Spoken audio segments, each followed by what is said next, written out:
Dapat naka-mindset sa atin na kapag anumang sitwasyon, huwag kagad doktor. Ang isipin kagad yung salita ng Panginoon. At yung mga teaching natin, align sa salita ni Lord. Amen. Written in the Word of God. James chapter 5 verse 14. If anyone among you have sick, call for the elders of the church. Yan ang nangyayari noon sa the time of Jesus, the time ng mga disciple. Amen. Kung sino man sa inyo may karamdaman, ipatawag ninyo ang pinuno ng iglesia. Ganyan po nangyari noon. Last 400 years ago lang naman yung mga hospital na yan. Di ba? Alamin nyo yung history, Pam. Para alam natin, panghawakan natin yung faith natin. Di ba? Hindi yung kunting nararamdaman lang, sakit ang ulo, nandiyan kagad si Medicol, Alaksan, Paracetamol. Di ba? Dapat pag binaramdaman konti, Lord, ano yung salita mo? Amen. Wow, we are blessed here. Bakit, Pam? Ang ininom natin dito, anointing water. Amen. Hallelujah. That's why hindi pwedeng manatili yung mga cancer niyan. Amen, amen. Di ba? Meron tayong pamilya doon sa Inagawan. Gulat po siya na wala yung bukol niya dito. Amen. At merong isang pamilya, may bukol siya dito. Labas yung bukol dito. Alam niyo yung ginawa niya? Sinunod niya lang po yung advice natin. By the grace of the Lord, he keep on praying. Every time na nagpe-pray siya, nagdi-declare. Nagulat na lang siya, yung bukol dito nawala. Imposible sa ating isipan, pero sa Panginoon, normal po yan. At sa taga-Diyaom, maging normal na sa inyo yung mga milagro. Amen.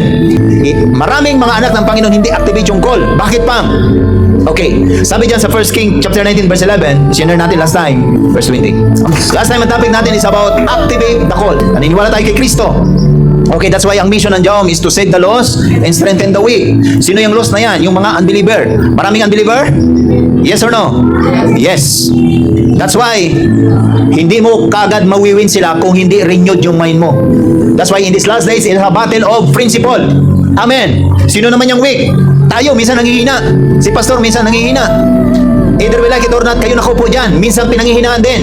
That's why the Bible says, as iron sharpens iron, so one man sharpens one another. Sinong na-bless kung nakinig sa mga testimony dito? Amen. Alam nyo, paborito ni pastor yung makinig sa mga testimony. Dahil bakit po? Yung testimony natin is a revelation of the word na na-experience natin. Amen, amen. So sabi sa verse 20, iniwan naman ni Eliseo ang mga toro, humabol siya kay Elias at nakiusap, magpapaalam po muna ako sa aking ama at pagkatapos ay sasama na ako sa inyo. Sumagot naman si Elias, sige, umuwi ka na muna. Verse 21, umuwi nga si Eliseo, nagpatay siya ng pares ng toro at niluto niya. Ginamit niyang panggatong ang mga pamatok at araro at pinakain niya ito sa mga tao at sumunod siya kay Elias. So si Elias, inutusan ng Panginoon, hanapin mo yung magiging assistant mo. Pero sabi ng Panginoon, hanapin mo doon. At nakita niya si Eliseo, nag-araro.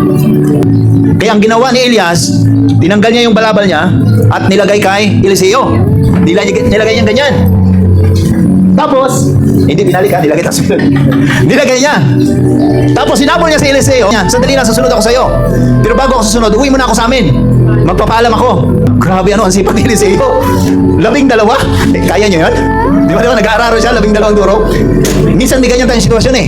Gustong gusto mo ng trabaho, gustong gusto mo yung ginagawa mo, pero dumarating ka sa punto ng parang nagsasawa ka na. Di ba? Kaya sabi ni Eliseo, siguro ba siya nag-aararo? Nakakapagod ng ganitong trabaho. Hanggang dumating si Elias. Nung dumating si Elias, sumama ka sa akin. Maglilingkod tayo sa Panginoon. Kaya sabi niya, susunod ako sa iyo. Pero nagkatay muna siya ng turo o kalabaw. Bala na kayong umintindi dyan. Turo o kalabaw. At pagkatapos, sinabi dyan, ano tawag yan? Araro. Sa kanyang pangatong. Ginawa niyang panggatong. At sumunod siya kay Elias. Amen. Gusto niya nang maglingkod sa Panginoon. Pero nakakapagtaka bakit yung pamatok niya, yung pang-araro sinulog niya. Sa tingin niyo bakit niya ginawa yon? Ayaw niya na mag-araro. Nagsawa na siguro. Ang tawag po dyan, Pam, self-denial. Amen. Wala na akong babalikan. Kaya minsan tayo, hindi tayo makamove forward. Bakit? Ang dami nating alalahanin. Parang nangyari ba kay Pastor? Alam nyo, sa this kind of ministry, hindi po biro. Amen, amen. The moment na merong gumaling, ang kalaban natin dyan, kingdom of Satan. Amen. When it's a kingdom, hindi lang isang demonyo kalaban mo dyan.